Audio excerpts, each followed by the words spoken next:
వచ్చారు అందరూ వచ్చున్నారు.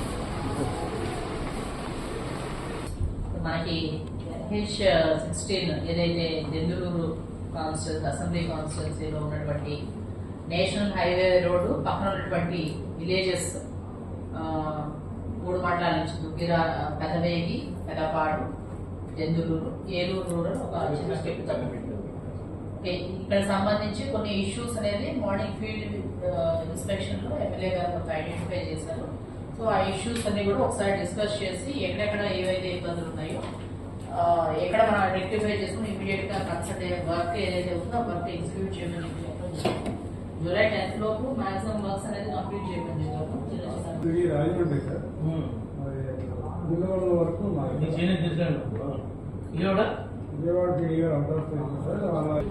అక్కడ సత్యనారాయణపురం దగ్గర ఇరిగేషన్ ఉంది, దాన్ని అట్లా ఎందుకు చేశారు?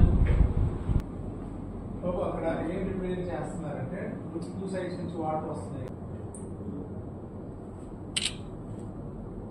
ప్రపోజల్ నేను పెడతాను సార్, ఏం చేయాలి రెక్టిఫికేషన్ తెలీదా? డిస్టర్బ్ చేసి ఇష్టానుసారం వెళ్ళిపోతే ఏదో అయిపోయిందని మీరు ఏదో ఎక్కడ పడితే అట్లా తీసేసి క్లోజ్ చేసేస్తారా? ఆ దుగ్గురాల దగ్గర ఎందుకు వెళ్ళేది? అది ఎందుకని అట్లా వదిలిపెట్టలేరు? ఆ గ్యాప్ని మీరు సరి చేయాలి కదా. ఇది ఎన్నో తారీఖు ఇచ్చారు డేటు? July 10 sir. 1 మంతా? పూర్తి డేట్. అక్కడ మనం జాతీయ జెండా ఉంది కదా, అక్కడ మేడం గారికి చెప్పారా ప్రాబ్లము? యాక్చువల్గా కలెక్టర్ మేము క్లీన్ అనుకునేవాడు. మీరు రోడ్ అప్రోచ్ ఎక్కడ ఎక్కుతారంటే మీ ఊళ్ళో అయితే ఎక్కడ ఎక్కడా దూరం నుంచి కాదు కదా, బ్రిడ్జ్ దాటేటప్పుడు ఇటు తూర్పు వైపు నుంచి అటు పడవ వైపు నుంచి 2 సార్లు వెహికల్ వస్తే ఈ సర్వీస్ రోడ్లో వెళ్ళి చచ్చిపోతారు కదా. ఎవరైనా చచ్చిపోవచ్చు ఆ టైంలో, ఎవరికైనా జరగవచ్చు.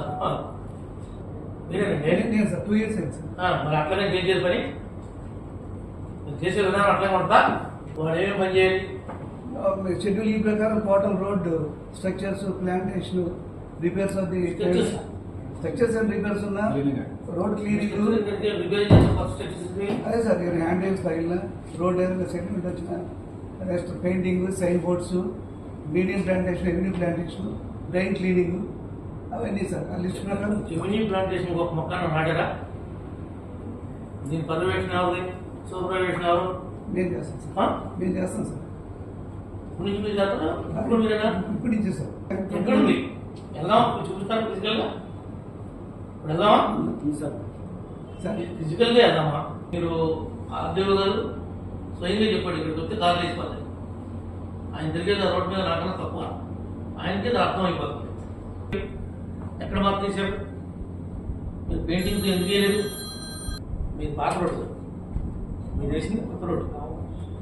వెల్డింగ్ చేసుకుంటే పెంచుకుంటే రోడ్ అనేది దిగిపోతుంది. దిగిపోయిన తర్వాత మీరు తర్వాత రెయిన్ సీజన్ వస్తుందని వచ్చినప్పుడు, వర్షాలు వచ్చినప్పుడు మీరు చూసుకుని మార్క్ చేసి అవన్నీ ఫుల్ఫిల్ చేయాలి కదా. ఎక్కడైతే దిగిపోతుందో, ఎక్కడైతే నీళ్ళు స్టాగ్నెంట్ అయిపోతున్నాయో, చిన్న చిన్న కార్లు ఉంటాయి. పెద్ద కార్లు అయితే సైడ్కి వెళ్ళవు, కార్లు చిన్నగా ఉంటాయి, వాడికి తెలియదు. వర్షం పడుతుంది కాబట్టి నీళ్ళలో వెళ్ళిపోతున్నాడు, వెళ్ళిపోతే బండి సైడ్ వెళ్ళిపోతుంది.